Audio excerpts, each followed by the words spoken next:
it down for a minute. Let me tell you something that got passed around Harlem for years. The kind of story that never made the newspapers, but everybody who lived up there in those days seemed to know somebody who claimed they were in the room. This story blends some documented history with Harlem oral tradition. So where the historical record is uncertain, I'll tell you plainly that I'm passing along what the neighborhood remembered, not a proven fact. One of the oldest Harlem stories says an Italian mobster once spat in Bumpy Johnson's face, in front of a packed club, and that the legend says he was never seen around the neighborhood again. Now, before I go any further, I have to be honest with you. I can't tell you this happened exactly this way, because nobody ever wrote it down properly, and the people who first told it aren't around anymore to swear to it on a stack of Bibles. This is a neighborhood legend, but it's how it got told to me, and this is how I'm going to tell it to you, the same way it came down through the barber shops and the front stoops, from old men who used to sit outside the numbers spots on Lenox Avenue with nothing to do but remember. This is the kind of story that used to get passed along by old-timers who ran shoeshine stands and barber shops not far from where that old club used to sit. The sort of Harlem storyteller who'd talk half to you and half to himself, the way old men do when a memory catches hold of them and they need somewhere to put it. Picture one of them telling it slow, with long pauses, like he's checking each piece against his own memory before he lets it out of his mouth, and then shrugging at the end, like the story's worn itself out in the telling. That's the kind of story this is. It doesn't come with fireworks. It comes with a shrug and a long pause, and somehow that's what makes it stick with you. You have to understand what Harlem was like around that time. This was the early 1940s, and by most accounts, Harlem functioned almost like its own small world inside New York City, with its own economy and its own unwritten ways of settling things. And the man a lot of people point to as central to keeping that world running was Ellsworth Bumpy Johnson, a real historical figure, well documented as a major presence in Harlem's numbers business in that era. The nickname, folks say, came from a bump he'd had on the back of his head since he was a boy. By the time he was a grown man, that nickname didn't sound like a joke to most people anymore. It sounded like a name you said carefully. Bumpy wasn't remembered as the loudest man in the room. That's the first thing the old folks always tell you about him. By most accounts, he was a reader, someone who liked poetry, who dressed in clean, tailored suits, sharp but not gaudy. People who knew him, or knew people who knew him, describe a man who could sit across a table from somebody and just look at him, not saying much, and the other man would start sweating without knowing exactly why. Whether that's precise memory or the kind of polish a reputation picks up over 50 years of retelling, I can't say for certain. But that's the picture that survived. By the time this story is said to take place, Bumpy had already lived through more than most men go through in a lifetime, at least according to what's documented and what's been passed down together. He'd done time in prison. He'd come up learning the numbers business from people before him, the hard way, which police could be reasoned with, which couldn't, that kind of thing. Historical accounts agree he built his position over the years, rather than being handed it. And by the time he had his regular table at the club this story centers on, most of Harlem understood that whatever Bumpy Johnson said carried weight, not necessarily because he made loud threats, but because, as the story goes, he didn't say things he didn't mean. Old-timers used to describe him almost like a fixture of the neighborhood, something that had just always been there. Kids grew up seeing him walk down the avenue in a pressed suit, tipping his hat to the older women, stopping to talk to shop owners. He wasn't, by most tellings, a distant or hidden figure. He was visible and known, and people felt a kind of familiarity with him even if they'd never spoken to him directly. That's the reputation, anyway, that got passed down. And reputations, especially ones built across decades of neighborhood storytelling, tend to get smoothed and shaped along the way.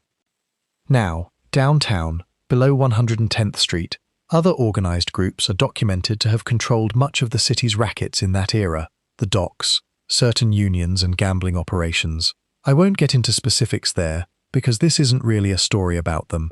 This is a story, or really a piece of Harlem legend, about one man in particular, a low-level figure, according to how the story is told, connected to one of those downtown operations, who made the mistake, as the story goes, of treating Harlem like just another neighborhood he could push around. The old folks who tell this story never agree on the man's first name, Some say Sal. Some say Tony. I want to be upfront that I found no historical record confirming this individual existed as described. This is very much in the territory of oral legend, rather than documented history. What the various tellings agree on is that he wasn't anybody important downtown, an errand man, somebody who collects, somebody who delivers messages, and according to the story, he'd been sent uptown more than once trying to collect extra money from businesses that, as the neighborhood understood it, already paid tribute to Bumpy and Bumpy alone. To understand why a story like this would have carried weight even as legend, it helps to understand how differently these two worlds are generally described as operating. Downtown organizations are often described in historical accounts as running on a strict, almost military hierarchy. Harlem's world, at least as it's remembered by those who lived it, is often described as running more on relationships, favors done and remembered, a kind of community trust built over years. The neighborhood legend holds that outsiders sometimes mistook that difference for weakness, thinking a system without the same rigid structure must be an easier one to push around. Whether that misunderstanding actually played out the way this particular story describes, I can't tell you for certain, but it's the kind of tension local storytellers say sat underneath a lot of these old stories. By the early 1940s, some historical accounts do note that other organizations began taking a greater interest in the money moving through Harlem's numbers banks. So this part of the backdrop has some grounding. What isn't documented and what belongs squarely to legend is the specific soldier, the specific squeeze, and everything that follows.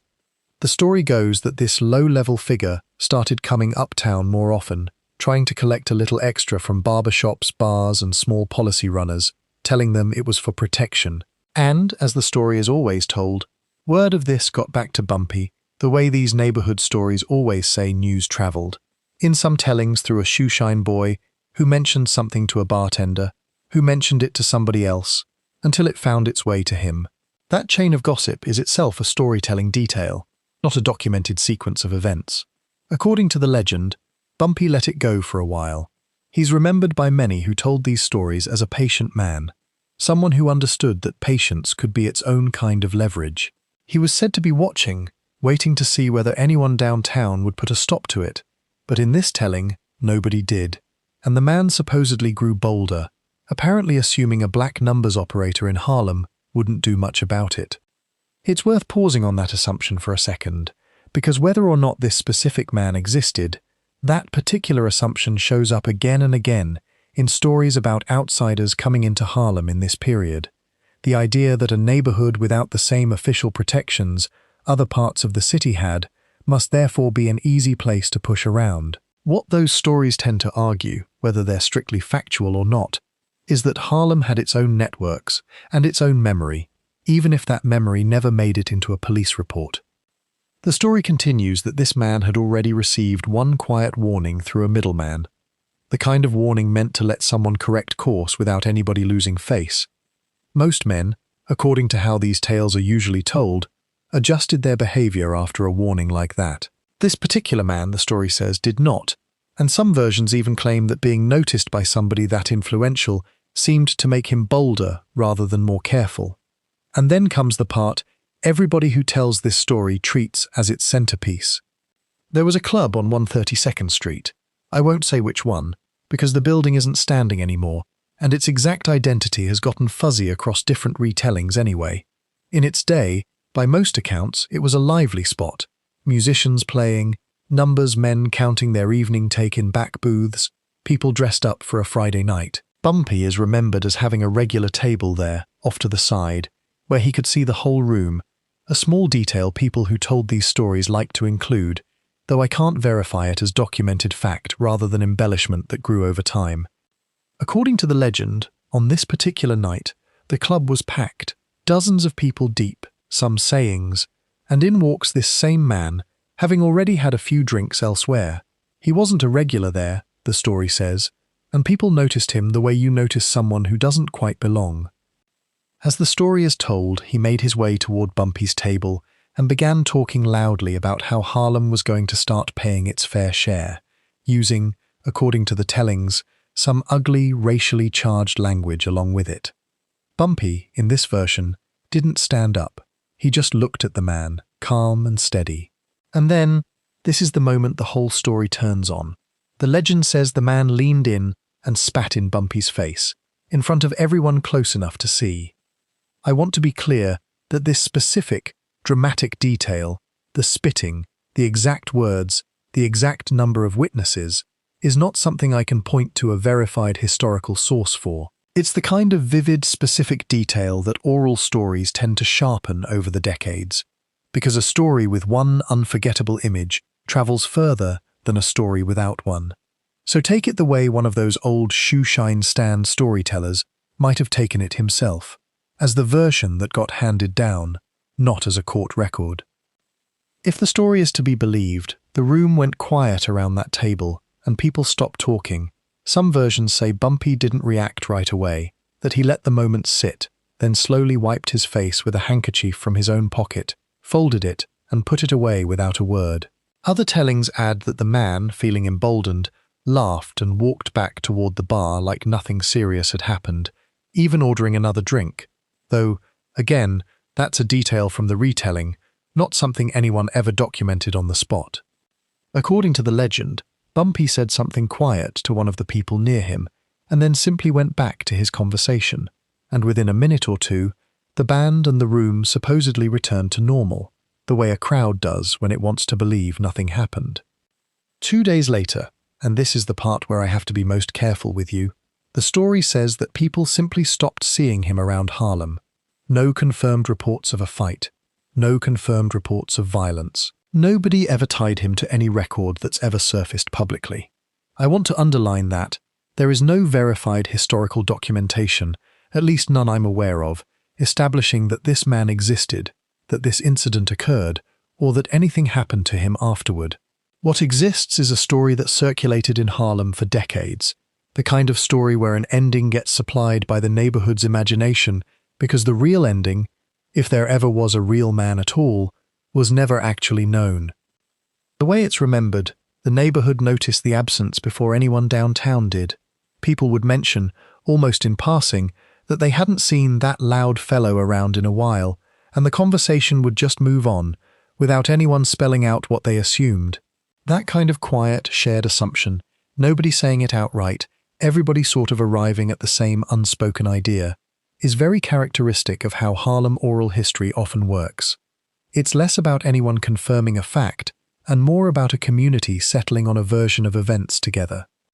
Some tellings add that a couple of men came uptown afterward asking quiet questions, and got nowhere, not necessarily because anyone was hiding something, but because, as the story goes, people in that neighborhood had their reasons to be selective about what they remembered when certain names came up. That detail, too, is part of the legend rather than something documented. Now here's the most important thing I can tell you, and I want to say it plainly. Nobody actually knows what happened to this man, assuming he existed as described at all.